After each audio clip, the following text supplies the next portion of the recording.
Hi mga Mars, tara samahan niyo akong maghiwa ng gulay. Matagal na rin nung last akong nagluto ng cauliflower. Bumaba na kasi ang presyo ng cauliflower ngayon, kaya napabili ang daddy. Dati kasi 200 pesos yan ang 1 kilo. Buti na lang ngayon 40 pesos na lang ang 1 kilo. Para nga hindi mangulit ang baby ko, sabi ko tulungan na lang niya ako. Don't touch this. Okay? It's dangerous. Wait, mommy.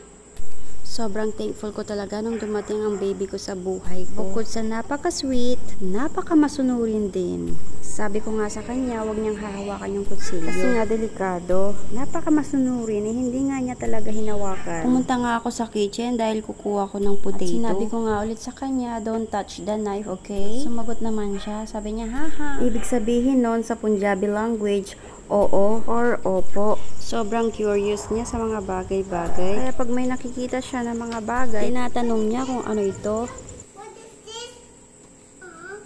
What is this? Seaweed.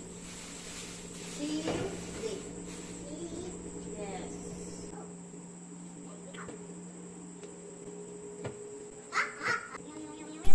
Indian food nga pala ang iluluto ko ngayon, na kung tawagin ay aloo gobi sabji.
Sobrang nakakatuwa talaga pag naririnig ko yung anak ko na nagtatagalog.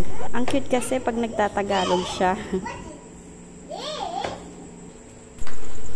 Tapos ko nang hiwain yung potato at cauliflower. Nakapaghiwa na rin ng bawang sibuyas, sili. Nilinis ko na nga yung lamesa. Tinulungan na nga ako ng anak ko. Bago ko nga iluto ang ulam, magluluto na nga rin ako ng kanin. Huhugasan ko nga pala ng 2 beses. Pwede nang isa lang.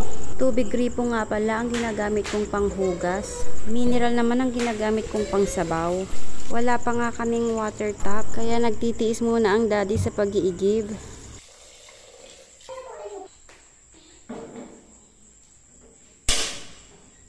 Meron nga pala kaming gas range. At hanggang ngayon ay hindi pa nagagamit simula nung nabili namin. Sabi ko nga kay daddy, gamitin na namin para masubukan na. Pero sabi niya, saka na lang daw pagbalik namin galing India. Pero magigisa na nga pala ako.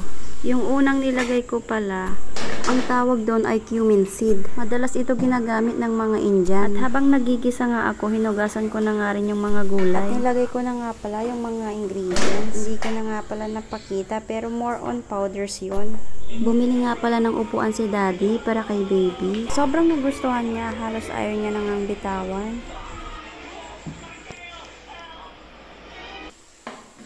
Ayan, pagkatapos ko nga mag-isa, ilalagay ko na yung mga gulay. Bibilisan ko na nga kasi nga sobrang gutom na nga kami. Siguradong na-miss ng asawa ko ang Indian food. Medyo matagal na rin kasi yung last na luto ko ng Indian food.